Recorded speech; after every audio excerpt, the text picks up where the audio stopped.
जल का स्रोत तालाब, कुएं और नदियां हैं। पिछले कुछ समय से तालाबों का पानी जो है काफ़ी प्रदूषित हुआ है, जिसको लेकर 2018 में हरियाणा सरकार की ओर से हरियाणा तालाब और अपशिष्ट प्रबंधन प्राधिकरण का गठन किया गया था। हमारे साथ मौजूद हैं देवेंद्र जी, जो कि मुख्यमंत्री जी के सलाहकार हैं सिंचाई विभाग को लेकर। साथ ही साथ जो भी मुख्यमंत्री जी की पोर्टल पे शिकायतें आती हैं उनका भी निरीक्षण ये करते रहते हैं। देवेंद्र जी, बहुत बहुत स्वागत है आपका। आज का जो कार्यक्रम है उसके बारे में थोड़ा बताएंगे, किस मुद्दे को लेकर और क्या जरूरत पड़ी कि जी आपको प्राधिकरण का गठन करना पड़ा?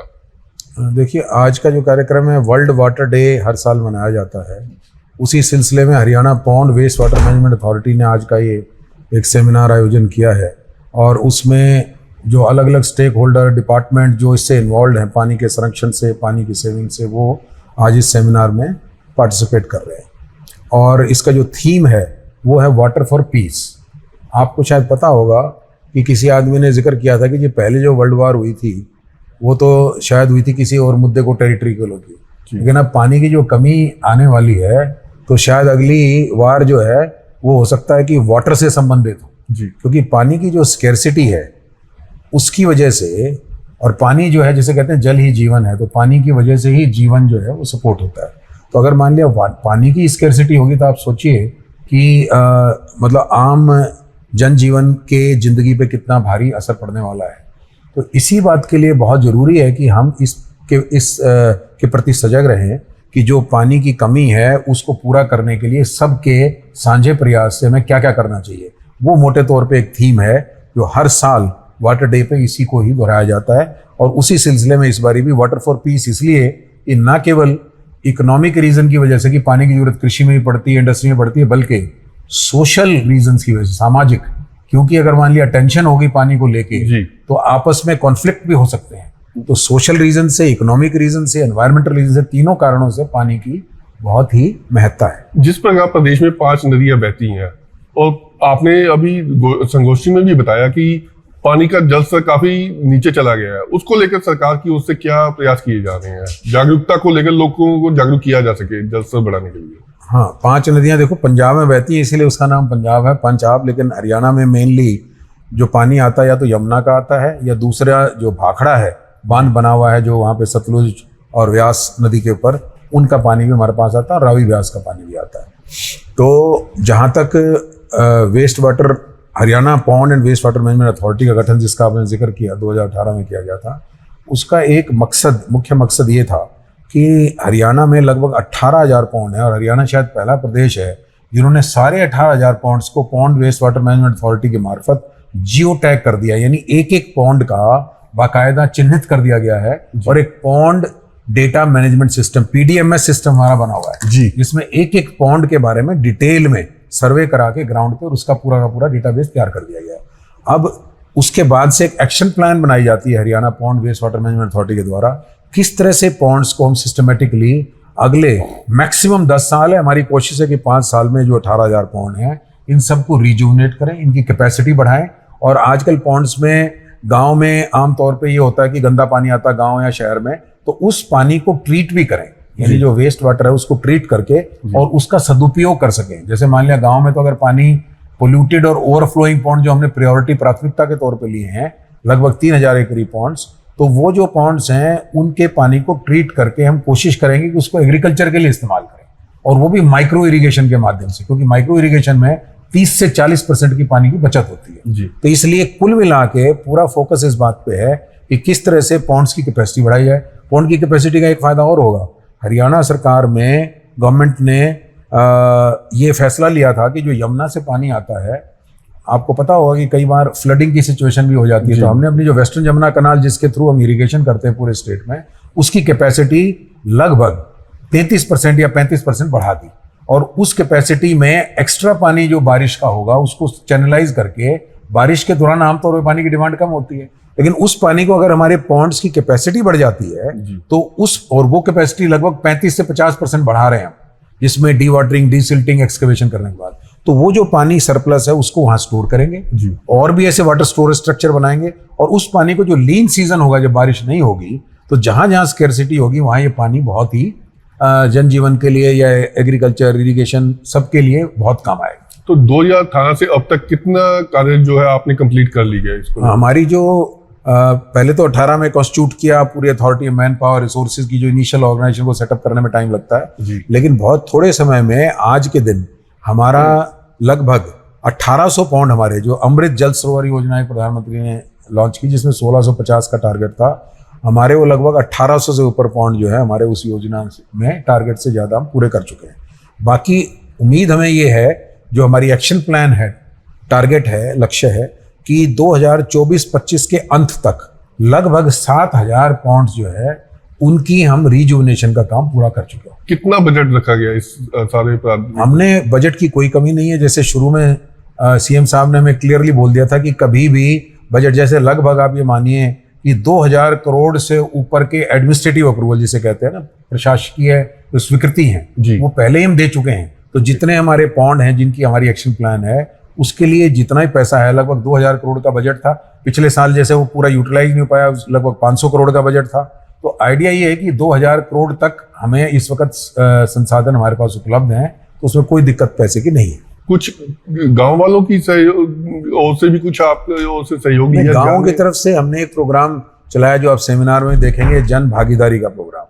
उसमें पैसे तो गवर्नमेंट की तरफ से खर्च होते हैं, लेकिन लोगों की तरफ से कोशिश हमारी ये है, जन संवाद, जन चेतना और जन भागीदारी के प्रोग्राम चलाए हैं जिसमें लोगों को हम इन्वॉल्व कर रहे हैं। क्योंकि कोई भी पौंड आप मान लिया उसकी रिजुवनेट कर देते हैं, उसको आप दोबारा से एक्सकवेशन डिसिल्टिंग करके पानी से भर देते हैं और उसकी पानी की ट्रीटमेंट भी कर देते हैं, लेकिन उसकी मेंटेनेंस जो है वो गांव के लोगों को, अगर मान लिया उसकी ओनरशिप वो ले लेते हैं तब जाके वास्तव में हमारा लक्ष्य पूरा होगा। तो इस जन भागीदारी प्रोग्राम के तहत हमारी कोशिश ये है कि लोगों को जगह जगह पे जन चेतना के थ्रू, जन संवाद के मार्फत उन लोगों को इन्वॉल्व करें और वो मेंटेनेंस की जिम्मेवारी लें। तो ये थे हमारे साथ देवेंद्र जी, जिन्होंने अपनी कार्य प्रणाली को लेकर अपने विचार जो है साझा किए हैं और बताया गया कि कब तक इन्होंने जो अपना प्रोजेक्ट जो है कंप्लीट कर लेना है।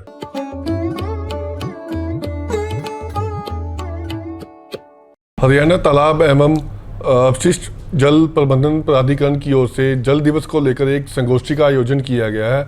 हमारे साथ मौजूद है उपाध्यक्ष भास्कर कुमार वर्मा जी। वर्मा जी, बहुत बहुत स्वागत है आपका। धन्यवाद, नमस्कार। आज जो संगोष्ठी करवाई गई है उसके बारे में बताएंगे थोड़ा, क्या है उसको? हरियाणा तालाब प्राधिकरण, जैसा कि ज्ञात है आपको कि अक्टूबर 2018 में अपने प्रदेश के सभी तालाबों को फिर से पुनर्जीवित करने का एक लक्ष्य लेके और जो प्रदेश का जो गिरता हुआ भूजल स्तर को फिर से ठीक करने के लिए इस दिशा को ध्यान में रखते हुए, इस लक्ष्य को ध्यान में रखते हुए हरियाणा तालाब प्राधिकरण का गठन अक्टूबर 2018 में हुआ था और पॉन्ड डाटा मैनेजमेंट सिस्टम के माध्यम से हम लोगों ने 19,684 ऐसे तालाबों को फिर से हम लोगों ने डाटाबेस में इंगित किया हुआ है जो हमारे वेबसाइट जो है हरियाणा तालाब प्राधिकरण का वेबसाइट पर पब्लिक डोमेन में उपलब्ध है। और तब से लेकर आज तक हरियाणा जो तालाब प्राधिकरण उस लक्ष्य को प्राप्त करने में अनवरत और अनथक प्रयास में लगा हुआ है। साथ साथ जो पौंड जो हम ठीक करते हैं तो उसमें तो हम भूजल स्तर को ठीक करने में तो हमारी भूमिका तो रहती ही है, साथ साथ जो तालाब के चारों तरफ जो हम पेड़ पौधे लगाते हैं उसके कारण से पर्यावरण में भी जो फ्रूट ईटर बर्ड्स हैं उनको उसमें भी बढ़ोतरी करने में, उनकी नेस्टिंग करने में भी हमारा ये जो काम है उसमें सहायक होता है। साथ साथ जो तालाब हमारे ठीक हो रहे हैं, सुंदर हो रहे हैं, चारों तरफ से फुटपाथ बन रहे हैं, पेड़ पौधे, बेंच और लाइट्स लग रही हैं, उसके कारण से ग्रामीणों के, शहरों के जो नागरिक हैं उनके स्वास्थ्य पे भी प्रभाव पड़ रहा है और उनके सामाजिक जीवन में भी परिवर्तन आ रहा है।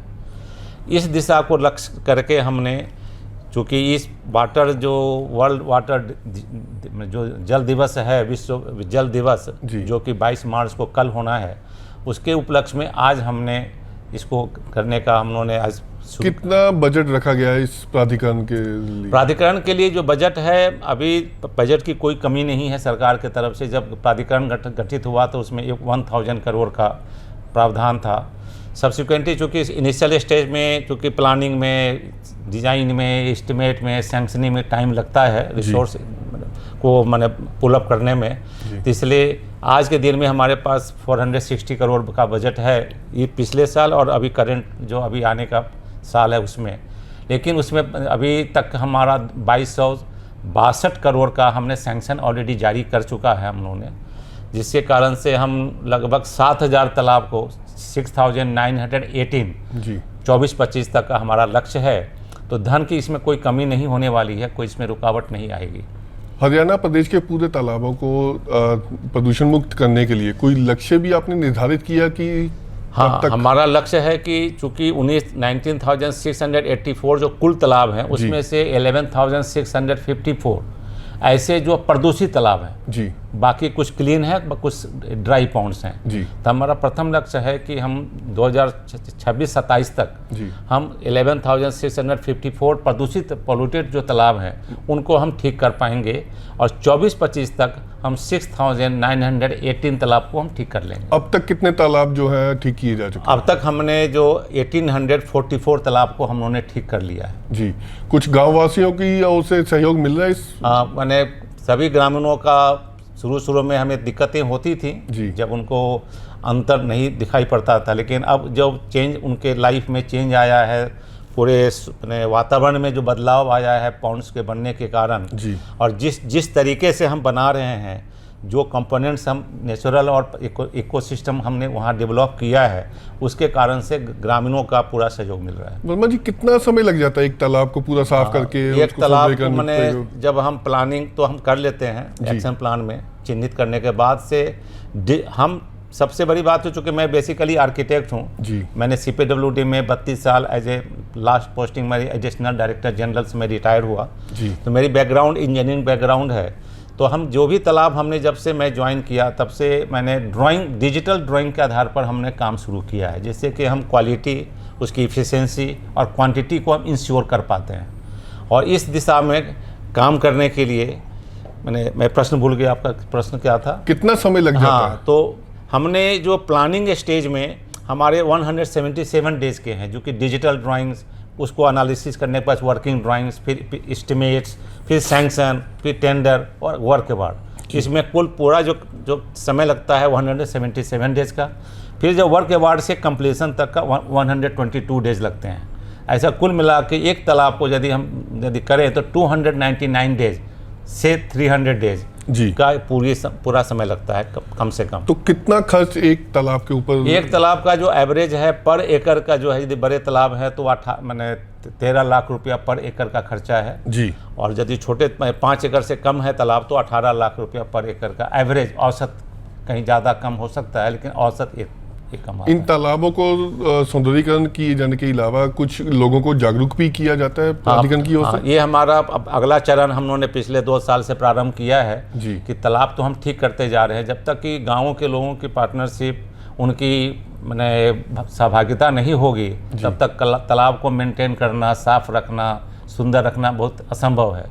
इसके कारण से हम लोगों ने प्राधिकरण ने एक समानांतर हम लोगों ने गतिविधि शुरू की है, नुक्कड़ नाटक के माध्यम से, रागनी के माध्यम से गाँव में जाना, उनके बीच में बैठना, उनको पानी का महत्व समझाना और उनके द्वारा फिर जल का संकल्प करवाना, जल आरती भी करवाना। दूसरा हमने है कि उन गाँव में जो स्कूल के बच्चे हैं, उनके जो टीचर्स हैं, उनको उसका महत्व को समझाना, उनको भी एजुकेट करना पर्यावरण चर्चा के माध्यम से।